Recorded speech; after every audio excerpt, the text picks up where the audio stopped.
See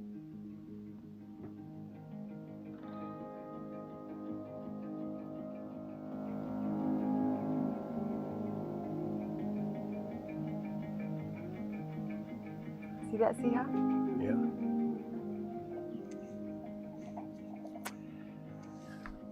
Hi, everyone. Hello, everyone.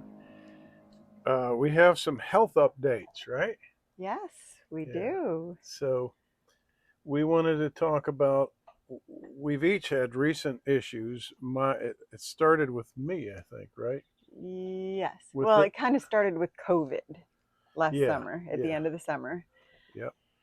And And then then, the COVID thing, you got sick because we weren't doing our regimen because we had been away, mhm. and you got quite sick.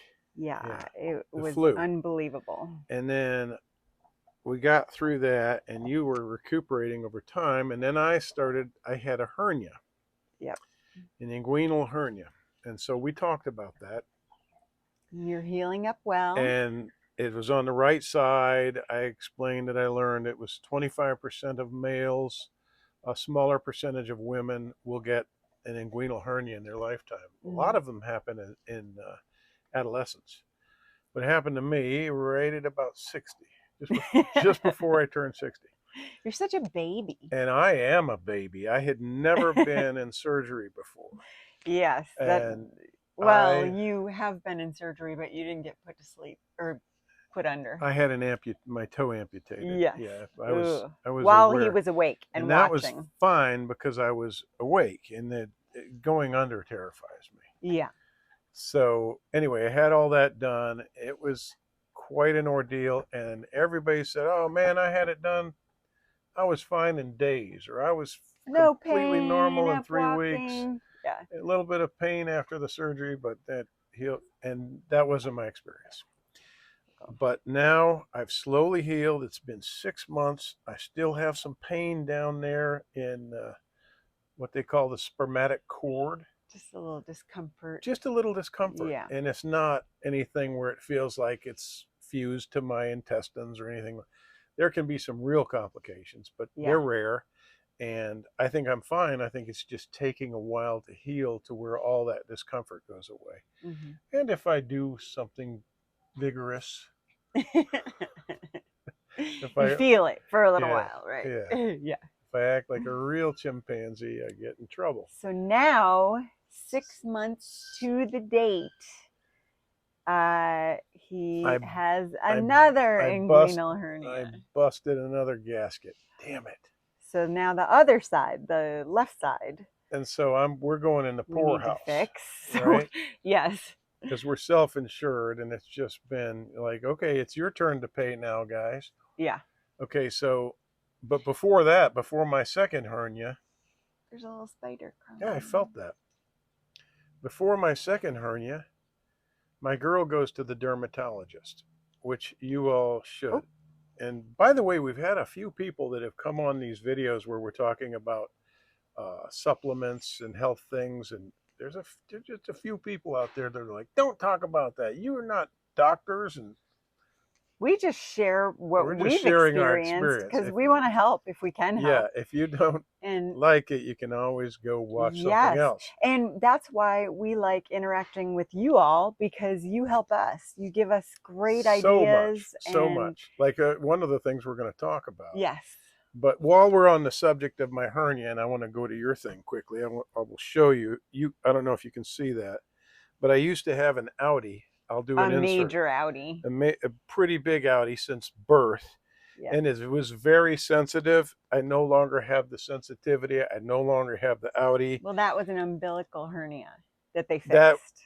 They fixed that on the way to fixing my inguinal hernia. They said on the way out, we're going to repair that hernia. That's actually a small hernia. It's not just an Audi. Mm-hmm. So that was a wonderful side effect. And scarring is gone, and I have been feeling discomfort where they separated the peritoneum, and it's just been. I mean, that's bound to feel bad. It's just not been good, and now they got to go in again. And this time they say, the PA told me that during surgery they're going to try to go through there and expand that cavity again, and they may not be able to do it. And if they can't, they're going to have to do an open surgery, which means is which fine. means they've done an entry through my navel for nothing. So that's got to heal up, and they traumatize it. Anyway, I'm not going to cry about it. It's just something that He's I've got so to looking do. forward to it. You know that? Have you ever had that feeling where you've got your sentence and you're going to have to go to jail, prison? You're still out, but you got to go to. That's kind of how I feel. All right. So, wish me luck. I'm hoping for the best. I'm hoping this It's one. going to be fun. I'm going to take it much easier because yes, you are. I didn't take it easy last The time. last time, the day after, the morning after, he wants to go walk a mile, which I I think I didn't walked think was 2 a miles. good Yeah, idea. but I had heard conflicting stories from people. Someone told me they were up and walking right away, and you're supposed to walk anyway. Yeah, but yeah. Okay, so then I have a diagnosis of melanoma on my arm, which it was a pre-melanoma. It was like an atypical melanocyte. So you just start in the beginning. You went to. I just went for a skin check. Routine checkup. She took a scoop. Well, she scooped the whole thing out. Sent it in. 2 weeks later, I get a call. I thought I was clear because I hadn't heard anything. 2 weeks later, they call me and say, "Okay, it's pre-melanoma." And I was literally sitting in my truck, and you were waving me goodbye, and you said, "Oh, I got a call from pathology. We talked about this." Yeah. And they told her that, and I was like, we were scared. I mean, it was, yeah. And I was having to drive to the mountains to do some film work, and I was going to be gone for a week, and I was like, oh God. So then 2 weeks later, or, right at the end of January, I had that excised. So she cut out a big chunk, and then they sent that out. So I thought everything was clear. 2 weeks later, she calls me and says, "Yes, I'm sorry, but it actually is melanoma, and there's some left. We didn't get everything. So you need to have Mohs surgery." And I can't. There are some of you who know. There's some of you who've been through uncharted hell. A lot of people have been through. You've lost loved ones, and you've had a lot of pain. And there are some people that have heard about stuff like this and don't know. But I can only tell you, and you can't understand till you feel it. Yeah, it's terrifying. It is. And it took me to my knees. I was so scared, and it's the stuff that they don't tell you, and it's like they don't want to talk to you much because they don't want to give you false hope or misinformation. I don't know what. It's like we had to pull information from them. And they it was would like finally say teeth, little things like, "No, you're going to be fine. We know it's a deadly cancer, but you're don't worry about it. Everything's going to be fine." Yeah. So it was our first experience with any such thing. Yeah. Very important that we say this with melanoma, and it's not. It's not necessarily the sun that causes it. Correct. It can be sunscreens. It's often sunscreen. Yes. Yeah, which are very, some of which are very carcinogenic. Yes. Yeah. So you have to do a little research.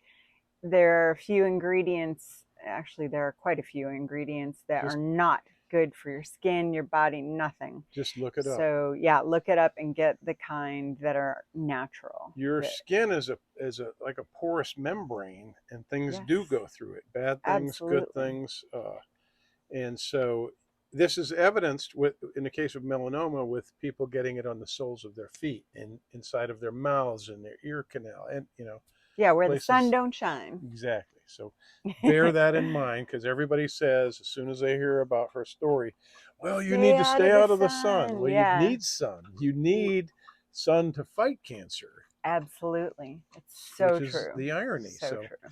We had to say that.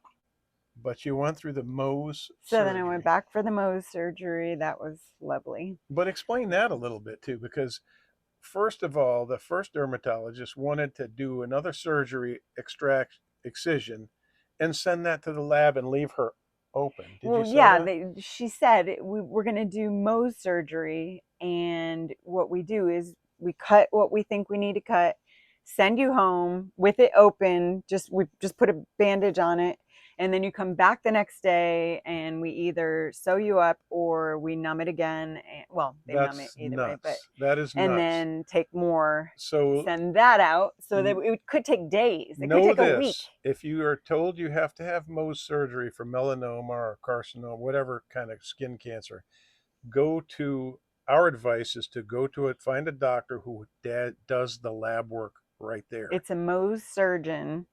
And generally, yeah, They a have lot of them have labs. microscopy and all that. They Yep. have it in-house. Yep. They send you to the waiting room. You're waiting with all these other poor, unfortunate souls that have big bandages over their faces and on their heads. And yeah, you're thinking, oh my God, they're opened up and they're waiting to see if they get called back in and have more carved. yep. Oh, it's just, but anyway. It's intimidating. Yeah. Don't be daunted. It is a process. Yeah. And I'm not trying to scare you. I'm just trying to tell you our experience. So I got through it. It was fine. But now, look at this that. has been how many days? And It's look been at this. 4 weeks. You can't Tuesday, even right? really probably see it, but the scars from here to here, it was an ugly and it was a lot wound. of And so what they were doing was taking tissue around here, and they kept going wider and wider and wider with the cut, and then they brought it all together from under here, and just. It's amazing. I cannot believe But how why well has it healed so well? So I have been putting moringa oil and castor oil. Castor oil is amazing. And I'm kind of, just massaging it a little bit every day. But yeah, castor oil. But I feel like it went to the inside of it and started healing from the inside out. It's so many days, and this thing is, you can barely even see it. Yeah. And that's an inside stitch that trying to come out. blows me away. So here's the other thing, that the same dermatologist checked me out, and I had a couple of complaints. One of them was a thing that wouldn't heal right here on my leg. She said it was a picker's nodule. A picker's nodule. I which said he wasn't picking at it. I mean, not to say he doesn't. I was just very put off by that. A picker's nodule? Yeah. No, you're gonna have to do better than that. And it wouldn't heal for months and months and months. I was certain it was an ingrown hair. It did seem like an ingrown hair. And it was kind of scary because, I was like, what is it, cancer? Well, yeah, it's a big lump. It's a picker's nodule. So she prescribes this ointment, and I'm thinking, I don't know about that. And I had kept trying drawing salves. And that wasn't working. And I was trying my poultice of sea salt, which almost always works on everything. Not sea salt. You could use sea salt. Himalayan salt. But I use Himalayan. I do a Himalayan sea salt or Himalayan salt poultice. Yeah. Lots of minerals, direct contact with the skin. It'll solve all kinds of issues. It really does. That didn't work. The salve didn't work. It was, I always try to avoid pharmaceutical stuff. Yeah. Then I said, you know what? I'm going to use, she had gotten some castor oil. And I started using that. It started dissolving day after day after day. It's like it went on the inside and just healed. It was from the inside, volcanic, just like this. And then it just kind of melted away. So cool. So I love that. So we just want to sing the praises of castor oil and moringa oil. Yeah, someone on here told us on a live about moringa. We've been taking it. I've been taking it internally for blood pressure. Yep, and it's been helping his and blood what else? pressure. What's the other supplement for blood pressure? Mostly the moringa. Oregano. Yes, oregano and olive leaf extract. Yeah, so basically I'm now controlling my blood pressure with moringa and olive leaf extract. Done with the prescription. It's a pharmaceutical. Who knew? It's amazing. So here is where I want to put this nugget out there.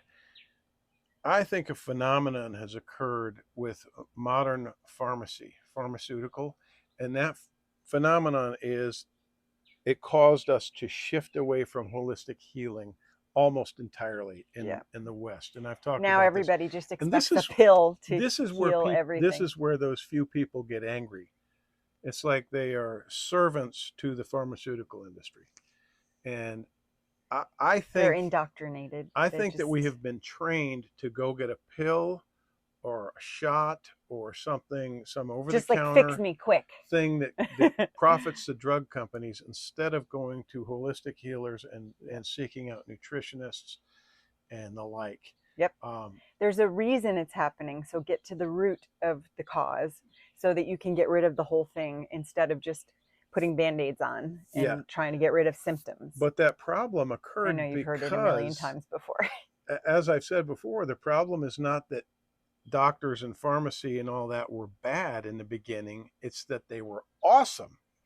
These were heroes. Penicillin Jonas Salk and was an absolute modern day hero. You know, when they cured childhood diseases and polio and things like that, that caused everybody to shift away to this new, from the old medicine to this new force, and say, the that's old it. wives' tale stuff. And they started bowing to these gods, and they gave them absolute power. You doctors, you pharmacists, you have us. You have absolute power.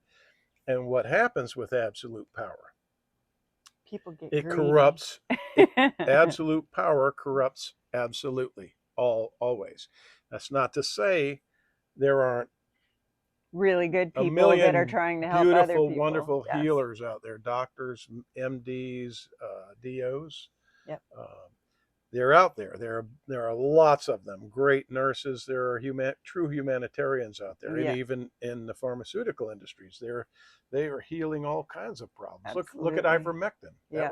That was a product of a pharmaceutical company. Mm-hmm. So yeah, but I think what we've just, it's like bright like the sun, and we've been blinded by the power of of pharmaceuticals, and we have forgotten about holistic healing. We've forgotten about things like oil. Just nourishing your body so that it can fight this $35 tube infection and this $35 tube of salve did nothing. Put it on there, nothing. Oh yeah. Nothing. Yeah. Threw it away. Days late, I just kept dealing with it, and then a week later, I was like, I'm going to start with the castor oil. Right away, it started. You read some blurb or something that said that. Oh, I saw one of those healers saying that you can, and also stuff. I'm a big opponent of. I have been in the past, and I was wrong, of things topical healing you internally. Oh, right. And then I started hearing about things like emu oil, penetrating and causing relief of pain. Mm-hmm. Of joint pain and muscle, and I'm like, how is it going through your skin and doing all that? Yeah. Well, now I'm starting to believe that, because, and this woman was saying, you can put castor oil topically to heal all manner of tumors and things. Again, we're not doctors. We're just saying what we heard. we're not diagnosing and what we've tried. Yeah, and we're not instructing you. I'm just telling you our experience. But they were saying that these things have used topically, have dissolved tumors under the skin, or all kinds of crazy things. That's so cool. Research castor oil. Yeah. Yeah, because it's amazing. And moringa. So I'm taking moringa in capsules, and we're using the oil topically. Yeah. Also, let me not forget this thing on my nose. Oh yeah. Is that still there? A little bit. I had an anomaly on here. No, but I mean that pore, that. It's just red right now. What do you call that? An anomalous pore? It was something on my nose that has been there for years and years. And I put those oils on there, moringa and castor, it flared up. Oh yeah, it was. And it had gotten blistered, big, and kept bleeding, and that. Anyway, that kind of knocked that out, and I think it's a lot better. Yeah. So, those are the updates. Yeah, I think that's it so far. Hopefully nothing else. We can't afford anymore. This will be it, we hope, because we're tapped out. We got to put a lot of things on hold because of this. We're tapped out mentally and financially. It's just been 8,000 for this, 8,000 for that, 8,000 for this, and just, oh my goodness. It adds up. But you know what? I am grateful. Beyond grateful. Me I'm too. Sitting here with my honey, too. And oh God, I was so worried, so fearful. And here we are for another day. Yep. So happy. Things are looking up. Yeah. Getting through it. All right. Hope you are too. Much love to you all. Yeah. Thanks for watching. Wish you all the best. And thank you for watching, and we'll talk soon.